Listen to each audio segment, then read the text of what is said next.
गोहद नगर में 9 जनवरी से 13 जनवरी तक 5 दिवसीय 251 कुंडी महायज्ञ का आयोजन किया जा रहा है। कार्यक्रम के चौथे दिन वैदिक मंत्रोच्चार के साथ लोक मंगल कामना और आतंकवाद के विनाश के संकल्प के साथ 251 कुंडीय महायज्ञ 7000 से अधिक श्रद्धालुओं ने अपनी आहुति दी।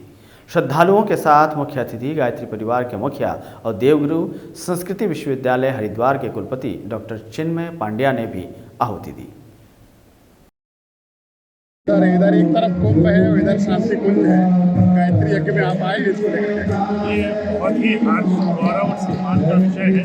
हमारे गोहद जैसे इलाके में 251 कुंडी गायत्री महायज्ञ का आयोजन किया गया है और इतने उत्साह के साथ खंडवासी इसमें भाग ले रहे हैं।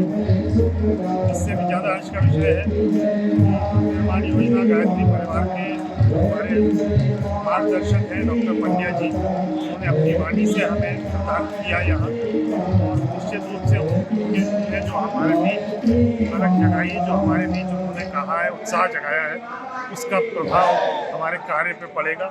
हमारे सभी भिंडवासियों के कार्य पर निश्चित रूप से इसका प्रभाव पड़ेगा। Thank you sir. आज गायत्री महायज्ञ का चौथा दिन है, इसको लेकर आप क्या कहेंगे?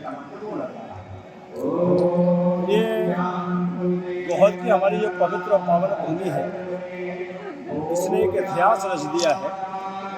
लगातार 5 दिन से कलश यात्रा से लेकर और आज तक हजारों श्रद्धालुओं ने कुंभ में अपनी पूर्ण आहुतियाँ दी हैं और साथ ही माँ गायत्री के मंत्र के साथ अपने जीवन को प्रकाशित करने का एक अवसर प्राप्त किया है।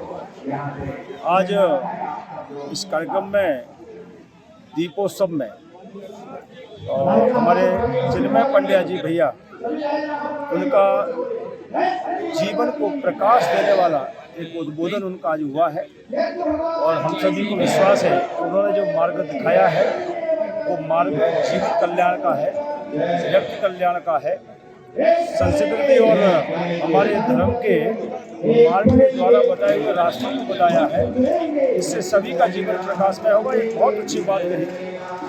ज़्यादा प्रकाश करे ना करे सूरज जैसा, लेकिन एक दीपक जलाकर अपने साथ दूसरों का भी प्रकाश करें। इसमें हम कैसे सहयोगी बन सकते हैं? हम सब लोग मिलकर इस पवित्र गोहद की धरा पर और उनसे प्रेरणा लेकर गरीब परेशान की मदद करके मानव कल्याण करने का संकल्प लेते हैं। कल दीक्षांत समारोह में कितने लोग शामिल हुए?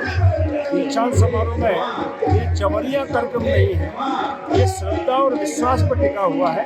जो भी दीक्षांत समारोह में दीक्षा लेना चाहते हैं उनका अभिनंदन है, क्योंकि ये राजनीतिक दीक्षा नहीं है, ये आर्थिक दीक्षा नहीं है, ये धार्मिक दीक्षा है। 251 कुंडी जो यज्ञ गोहद में चल रहे हैं उसके समापन के लिए आप आए। यज्ञ की क्या महत्व है? बड़ा अलौकिक सौभाग्य का क्षण था। यज्ञ जो है वो भारतीय संस्कृति का मेरुदंड कहा गया। पूज्य गुरुदेव ने कहा, देव संस्कृति के निर्माता यज्ञ पिता गायत्री माता। यज्ञ का उद्देश्य ही सत्कर्म की ओर प्रेरित करना है। यदि भारतीय शास्त्रों को पढ़ें तो भारतीय शास्त्र कहते हैं यज्ञस्य मंत्र वेदस्य विषय। वेद का जितना ज्ञान है वो यज्ञ के मंत्रों के अंदर सन्निहित है। उनको अपनाकर व्यक्ति का जीवन श्रेष्ठता की ओर, उच्चता की ओर, उत्कृष्टता की ओर बढ़ता है। यही पावन संकल्प लेकर के आज हम लोग यहाँ आए कि ये वीरों की भूमि है, धीरों की भूमि है, गंभीरों की भूमि है। इस भूमि से ऐसी पुकार निकले जो समाज को नई दिशा दिखा पाने की स्थिति में हो, नई प्रेरणा दे पाने की स्थिति में हो, उसको उस शिखर पर पहुंचा पाने की स्थिति में हो जिसके लिए भारत जाना जाता रहा। हम लोगों के लिए सौभाग्य का क्षण रहा कि आज इस पवित्र भूमि के दर्शन कर सकें। कुंभ और शांति कुंज जो और भारत के लोग कैसे मुड़े, इसके लिए क्या है? कुंभ तो निश्चित रूप से हम लोगों का इस दृष्टि से भी आया कि अगला वर्ष जो है वो वंदनीय माता जी के अवतरण के 100 वर्ष को लेकर के आ रहा है। गुरुदेव की तप साधना के 100 वर्ष है और अखंड दीपक के प्राकट्य के 100 वर्ष है। गंगा यमुना सरस्वती से प्रयाग का कुंभ शुरू हुआ और हम लोगों का कुंभ इन 3 त्रिवेणियों से शुरू हुआ। तो हम लोग तो उसी प्रार्थना के रूप में आज यहाँ आकर के उपस्थित हुए और हम लोग आप में उपस्थित देव शक्तियों को नमन करते हैं कि आप लोगों के माध्यम से समाज का कल्याण सफल हो। तो गायत्री मंत्र की जप की महिमा क्या है? अरे अद्भुत है, लौकिक है।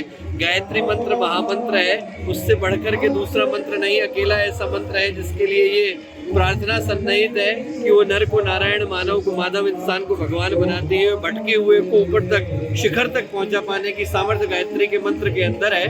ऐसे समझिए कि जैसे ऑर्गेनिक खेती है, आप बाकी की चीज़ों को करेंगे तो उसको करने के साथ थोड़ी देर का लाभ होता है, पर इस खेती को करने से व्यक्ति के जीवन का समग्र रूपांतरण संभव हो पाता है।